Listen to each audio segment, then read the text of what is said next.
All right, go ahead, Erin. So that fish in the bag analogy. I knew the hardest thing for me was going to be like staying in my own body. So I really focused on like my fulcrums, mainly my feet. But and my favorite place to go was like walking on a beach, like Okay. California beach. Okay.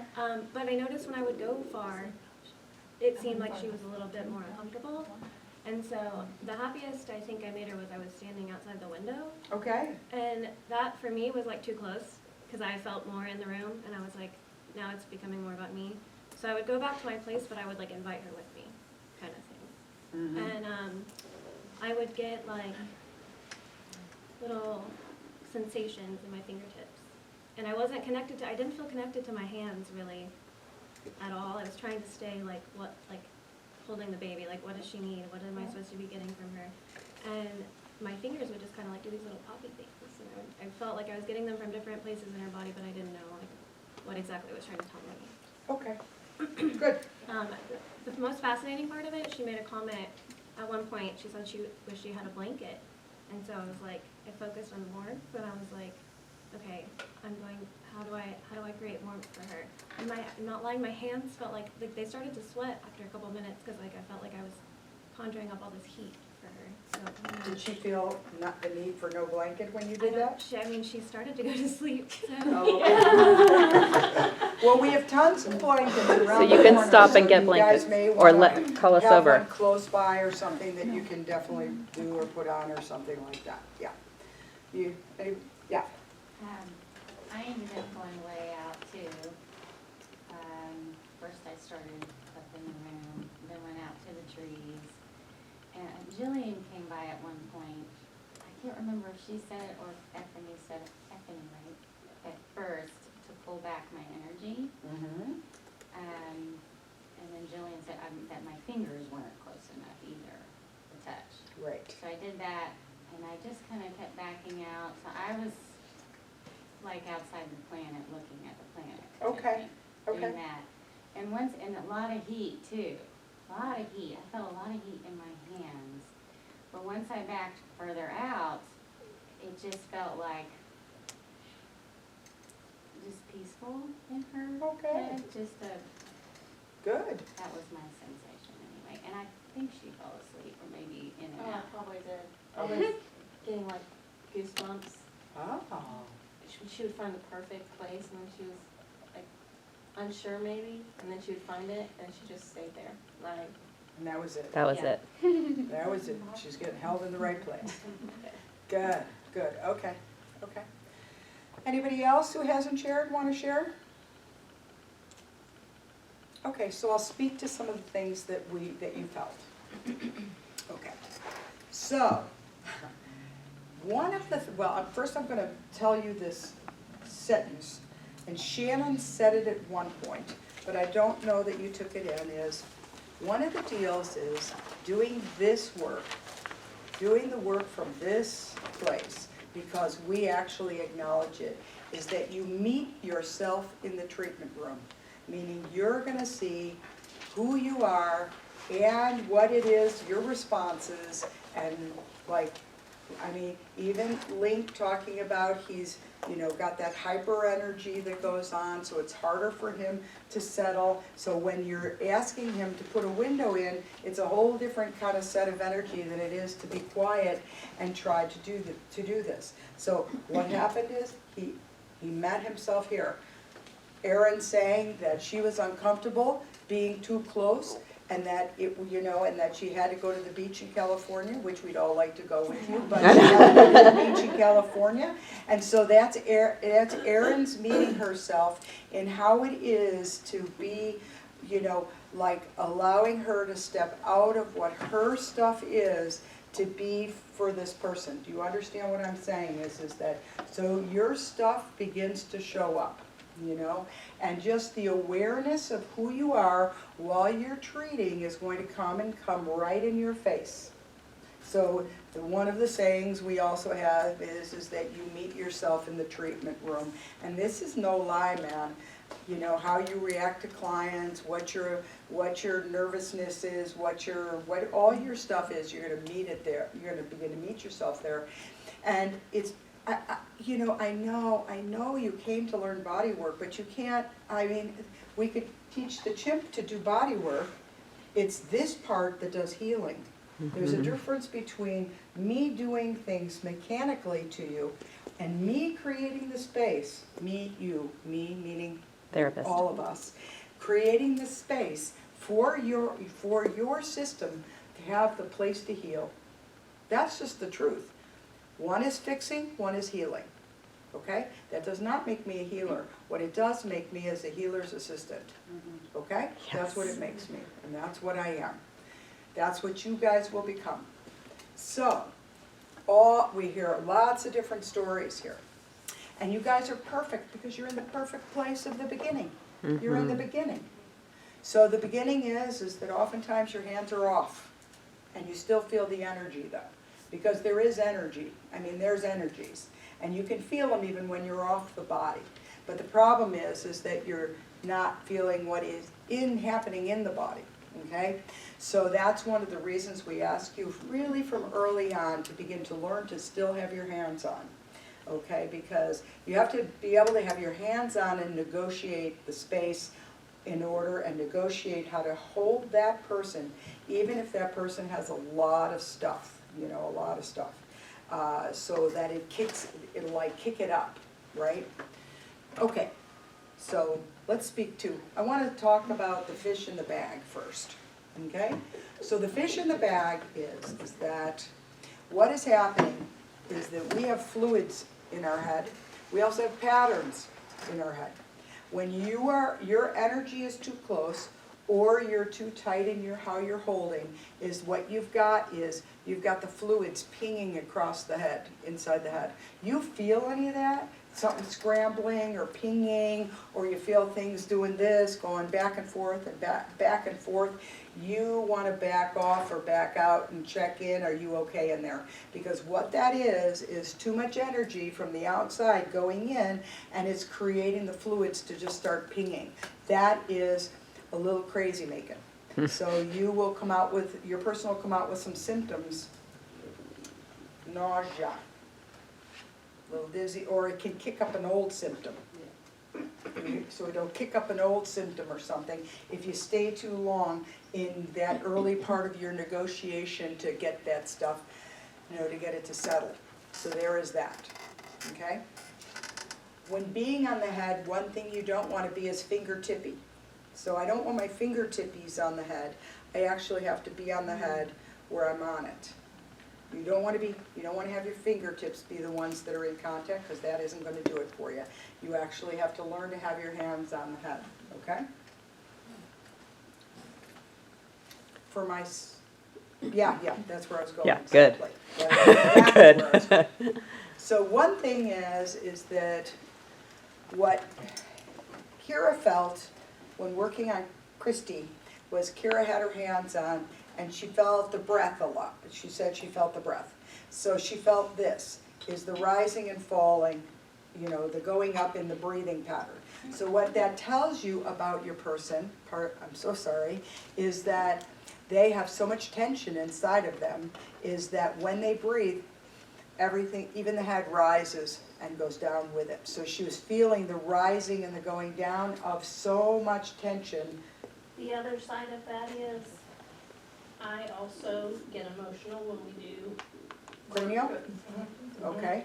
And a lot of times that's what will come up first, is the deeper breathing. But that's And, not the same. Okay. So Okay. you can I have, didn't know it, because but- at one point I kind of felt like, uh-oh, it's gonna happen, and I wasn't trying to turn it off, but you I were was aware. just aware. You were Yes. aware. But here's the thing, that's different than all of a sudden starting to breathe deeply this way, where the fascias of your head and neck are connected to your breath. She doesn't know it while she's sitting. Well, you can see the tension that's across the top of her. And so where the head and neck, so it just goes up and goes down, and that is what Kira was feeling, was literally mechanically, is that Christy's fascia is also tight between her head neck and her thorax, which I find so interesting because I've talked to Christy on the phone a few times and told me she said, I licensed, I can only go down to the respiratory diaphragm, and she has so much tension between There. here and there. It's like, Isn't that something? Isn't that yeah, I mean, something? there is no irony in life. No. Actually, or Because I coincidences. take care of others and don't take care of myself. Yes, but that is the very part of her that's the tightest, right? And you So- would think with doing breathing exercises Right. and whatnot with my kiddos at school, Right, that it would help me. But yeah. But Here we have it. Here we have It's it. all that other junk that goes along with it, the paperwork and the parents and the stress Right, that I get you, causes I hear you. this. So that's what she was feeling on that front, okay? And then we have, somebody felt, so Diana felt that gentle sort of circling inside. So it wasn't like really pinging, it was, you said, an elliptus, Yeah, and it only went out the right side. and it only went out the right It was side. like an orbit Okay. almost, or something. So- Remember what I said, the terminology that I use is not about cancer, but we talk about lesions, which just means a disturbance. Remember I said that? So what Diana was reading was the disturbance in there and the pattern that the fluid is taking around it. So she got shown the treatment plan. She got shown, in the way she held and the distance that she had, the system said, this is what I've got going on, is that I have a lesion that's making the fluids do this, right? And then all of a sudden the fluids kind of changed because she was there long enough to be witness to it. So sometimes, you know how they say all it takes is somebody looking to change something? So that's what happened, because then she said the pattern went and did more like expansion, I forget how she said it on one side. So it started to change within her being the witness to what was happening inside Becca. Okay? So it actually began to become treated and changed. So the one part is you don't know how to really do the whole treatment piece, but what she had is the beginning part that allowed the system to show itself. Okay? Okay. One of the more disturbing things for someone when you're on the table is when your hands drift. You have to take your hands, they have to be on a place, and then you're done. Stay. And if you are drifting, you have got to learn, and here's the other piece though, is that if you are fascially tight through the thorax and the arms, then you're going to be the one when you're breathing, yours is doing this. Yeah, then yours is doing this. If you're feeling like this, this is happening, and if you're on the table and that's happening, you have to ask your person, hey, you're moving your hands. Whether the hands are going up your head, superiorly, the hands are going anteriorly, or posteriorly, inferior, I don't care which way they go. To have you moving your hands on somebody's head is enough to make me want to get a gun when somebody's doing it to me, okay? Especially, we have a lot of sensitive people in here, which is quite okay. And I have to say, that is definitely irritating, okay? I mean, it's an irritant. I don't even want to say it's irritating. It's an irritant to the system. And here's the deal. The system cannot settle and slow down. So the system can't go, well, it's watching, I mean an internal watch, not opening your eyes, an internal watch that's doing this, in whatever direction, at whatever rate you're doing it. So you got to catch yourself with those and learn not to do that. What you need to do is think more about the fulcrum that your arms are on, like this, and really settle onto the chair, settle your feet on the ground, okay? Because that is not so good. So let's speak to what Rachel kind of felt, which is, let me say, kudos to you, girlfriend, in one way, okay? Is she's bypassing the whole, so she's got a perception, okay, that is going to be, when we get to the part where she's going to read inside the body, she's already there. She's just not Cute. up here Yeah. yet.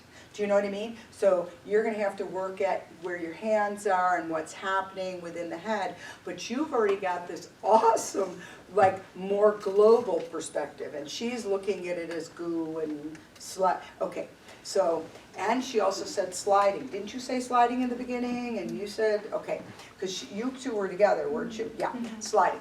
So here's the thing, that's what being on the superficial fascial level feels like. Slide. It's a semi-viscous. It's a semi-viscous, right. So when you're on the superficial level of the fascia, you feel like you're sliding. It feels like you're like on a bit of a water slide or a slide. So, you know, that's how sometimes you know that you're not in deep enough, is because you're on the fascial system that feels much more like a slide, okay? Am I missing something? So I'm trying to think what everybody said. Losing the feeling of your hands being on the head. That is not, so first of all, we have to know, you're not just, are you losing your hands because you have so much overwork in your shoulders and arms that your hands are going numb and you don't feel your hands? But, and what I find interesting is I've never had a group of people where so many people have felt, in the beginning, have The very felt like first their time. hands have disappeared. Yeah.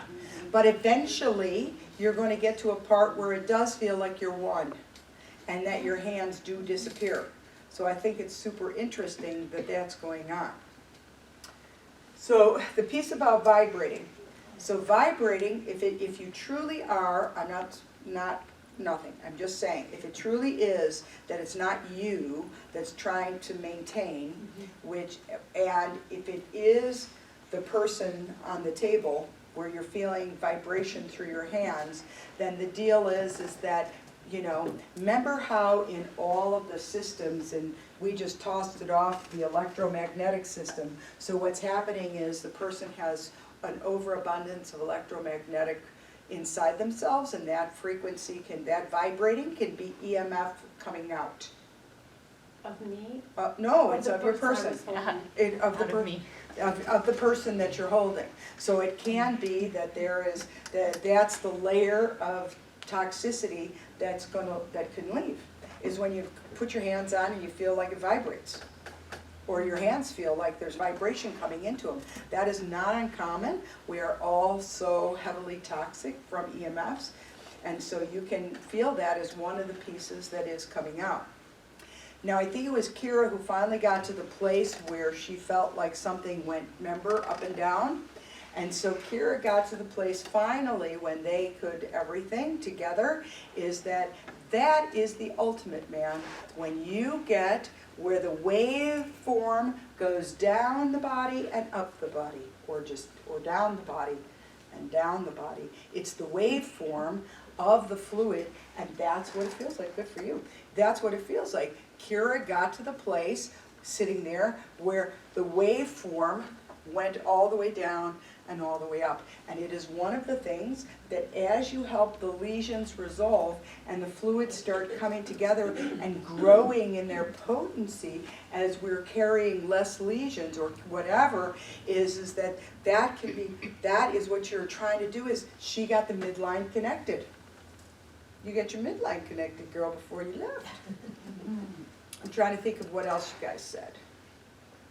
Oh, so feeling, thank you, so she's going to be an assistant here. I know, right?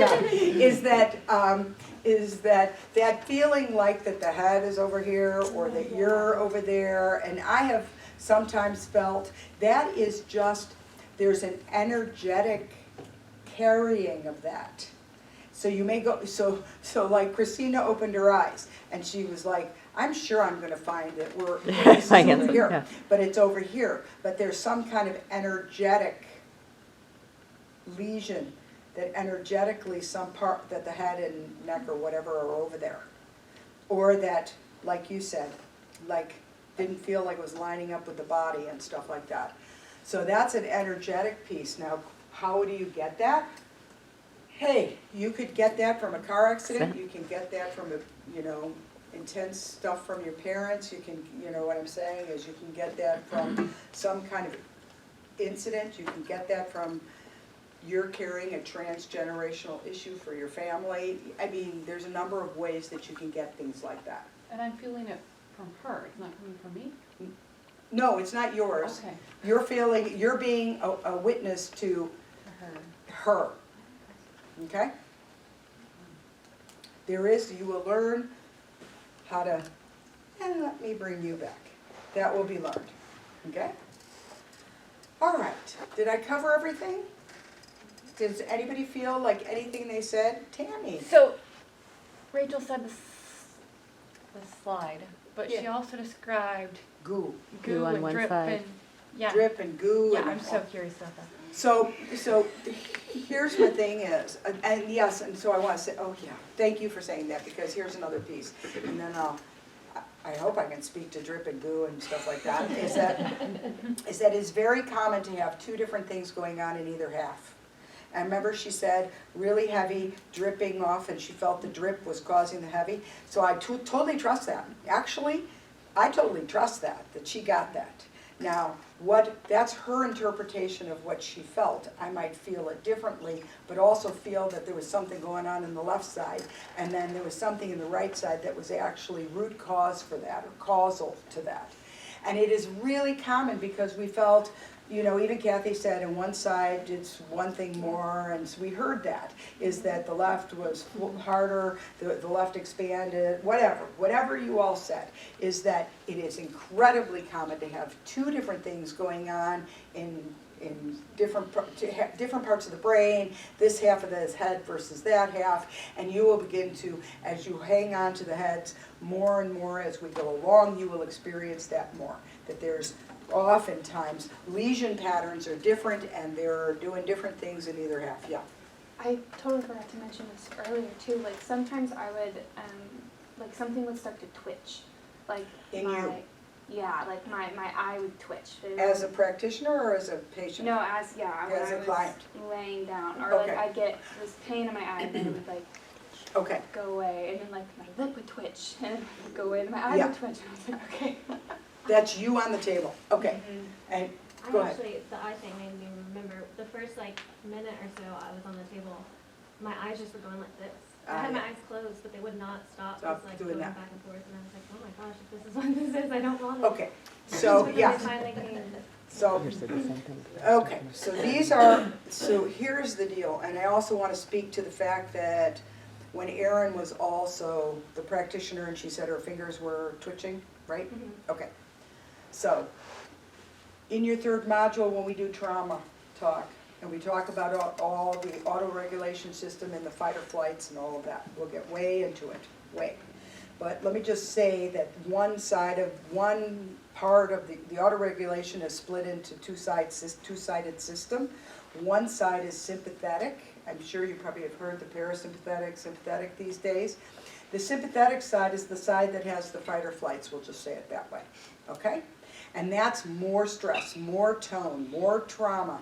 That's that side, okay? And what happens is that if a person is starting to have on the table sympathetic releases, their twitches and, you know, eyes going, and, you know, that's that high sympathetic that doesn't let you settle down for a while the eyes are going, and you're having the twitching and the whatever else you're having. And the other thing is that, and so this is meeting yourself in the treatment room. So Erin now, she's not laying on the table.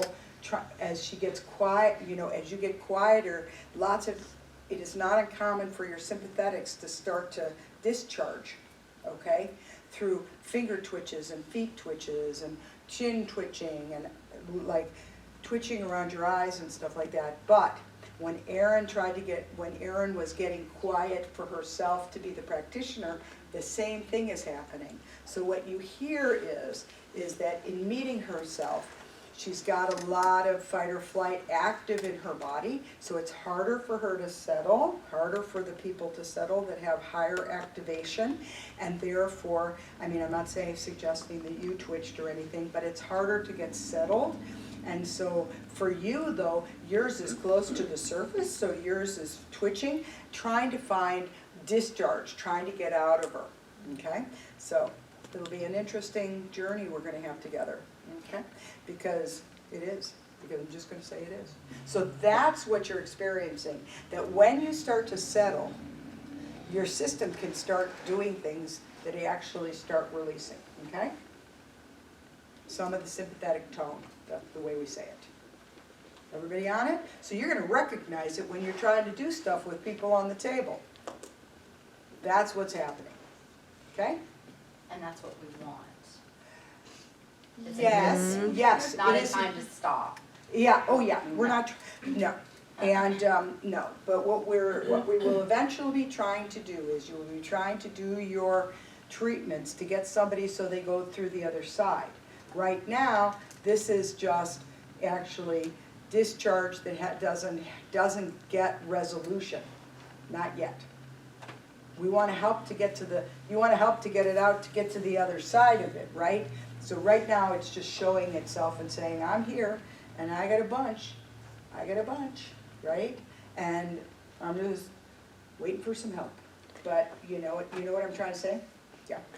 So no, we don't want to stop it. Mm-mm. And we also don't want to elicit it. Yeah. Like, we don't want to, like, we want to leave space for it to happen, but we don't want to Call it in. Right. call it in. We Call don't it in, want yeah. to, like, it's only gonna be good if they have this. And so we've gotta make sure that they have this. We want to make space so that if the body is ready to release it, it can, but we don't want to go in with the end goal being, it's only gonna be good for them if Right. If I see twitching. I see twitching. Right. Does that, Yeah. Oh, okay. This is so interesting. Just to FYI, you class, group 8, we usually don't have to have this talk till the third or fourth. I'm telling you, you guys have already You guys are started already, like, started on the journey. whole- It's good. You're like in it. And here's the thing. This is the way I say, the treatment plan is in the class. Yeah, Oh, wow. Oh, yes. it's true. Oh, yes. If I hold steady that it's only one thing, then I limit the growth of this class. And so we all, especially Karen is new to assisting. She's great. She's new to assisting. She's been great. But whatever your name is. Janet. Shannon. And I Well, say that because we have another assistant, Janet, and I would trip over it. And so now I just call him Shannon. Shannon, yeah. You've said that too. Yeah, I've said that. Anyway, the three of us, Shannon, Jillian, and I, hold space in a way in classes in order for the class to actually evolve and unfold in your way, okay? And obviously, this is your way to already be talking about trauma and to already be experiencing some. And we do not make it wrong, but just like Jillian said, is that we don't try to elicit it, but we never shut Stop it down if it happens. That's right. Okay? All righty? All right. Can I ask one question? Now. Yeah, go for it. Well, I don't know if this is the same as the twitching or not. I mean, It's okay. It's okay. Go ahead and ask. My feet, anytime we're doing work on my head, my Yeah. feet want to go every which way. Yes. Today, it was just a, kind of a, wanted Yes. to go this way or wanted to kind of go up and down. Yes. And it tends to be my left foot, Yes. sometimes both. But, and a lot of times that'll start prior to my breathing changing and Okay. the emotional response. Is that the same as the twitching? Yes. Okay. Yes. And it may be more on the left because maybe she has a bigger pattern on the left. So she has a path of ease into the left. So, she might, and so might be some part that's a bigger pattern in the left-hand side. So it'll dissipate down that way. Yeah. So all of these responses Yeah. will eventually be worked out the more work that's done and the more that they Yes. release, Yes. and then they'll be able to not have those reactions. Yes. And what if you have, sometimes that will proceed into my whole leg wants to move? Is Yeah. that- Great. Okay. Okay. Great. Okay. Okay. I mean, Yeah. Don't Don't stop the stop it. feeling. Don't Okay. stop it. well, and I know, some of the things we've learned in other courses are a little different than what we're doing here, so I'm like, okay, This is the way, though. okay. That's the only way through it. The only way through it You is to will- let it happen. Right. Well, because here's the thing, and then we're gonna go on. Here's the thing, is that those trauma stuff, all that, Oh, the clock stopped. Oh, it's No, going it's, crazy. it's going. It's going That's crazy. fascinating. Oh, we're going back to the future. We're going back to the future. It's just trying to catch up. Shannon, will you go grab that off the wall? Or Karen or somebody, so that doesn't drive people crazy? Okay, so now, did I forget what I was gonna say? Hey, oh. The one thing I'm gonna say, and then we are going to go on, is that, is this. Trauma, as I sort of alluded to the other day, is something that has happened to you that's big enough to get held in your body, okay, that you cannot metabolize. Meaning my body cannot take it and go yum, yum, yum, yum, yum, yum, like a Pac-Man and get rid of it. Do you understand? It cannot it can't work its way, work it out. So one of the things we are training to do over this next 2 years is, when trauma starts to come, how do we help it in bite-sized pieces to have it metabolized, to have it come out so that it actually gets off of you. It needs to come out of you. And so it's trying, it's wherever anybody else is, it's you. Yeah, it's trying to do it. But right now, it doesn't have the right kind of help to get there. So this, I had a client, and then we got to go on. Yeah. Because I had a client who came into me, and he'd seen chiropractors and acupuncturists and massage therapists and stuff. But at the point that he came into me, he was already close, so having panic attacks that he mostly had to stay home. Guy was 23 years old. Mostly had to stay in the house. Really nice guy, brilliant musician. And so the first time I put my hands on him, the first 2 minutes, bam, he went into, and we'll talk about what that all looks like and everything. He went into a trauma release, and I was like, wow. And so then I said, okay, I put a blanket or two on him, and I sat by him, and I said, this is fantastic, this is really good, this is what we need you to do, we need your body to do this, I'm right here with you, I'm going to keep you safe. I didn't say it quite like I'm saying it now, but it's safety as well about letting your trauma go, is are you feeling safe to let it happen? So this happened, and so he was letting his trauma out. Okay? Then he goes on to tell me that he had seen that this kept happening at the beginning of an acupuncture session, at the beginning in chiropractor sessions, but the chiropractors and the acupuncturists shut him down. Said, don't do this. Don't let this come out. So what happened is that we totally let it go, and guy, oh my God, it was a really good thing. He did it for 45 or 50 minutes of his appointment, and then I had lunch. So I went and got my lunch and sat next to him and ate my lunch next to him. That was an hour and 45 minutes. Then I had a client at 1 o'clock, so I said, I'm just going to move you. So I moved him to this was when I treated out of my house. Okay, then I moved him to the couch, covered him up, and said, you call me if you need me, because he was on the waning side of it. So he 2 hours and 45 minutes this guy was in that trauma release. And then what happened is like 4 months later he flew to Europe, did a gig in Europe. 1 year later he was married. He now has 3 kids. I mean, like his life was given back to him by himself, but because nobody let him do it. So what we're hearing with Christy is it's coming up, it's not being helped through. And so anyway,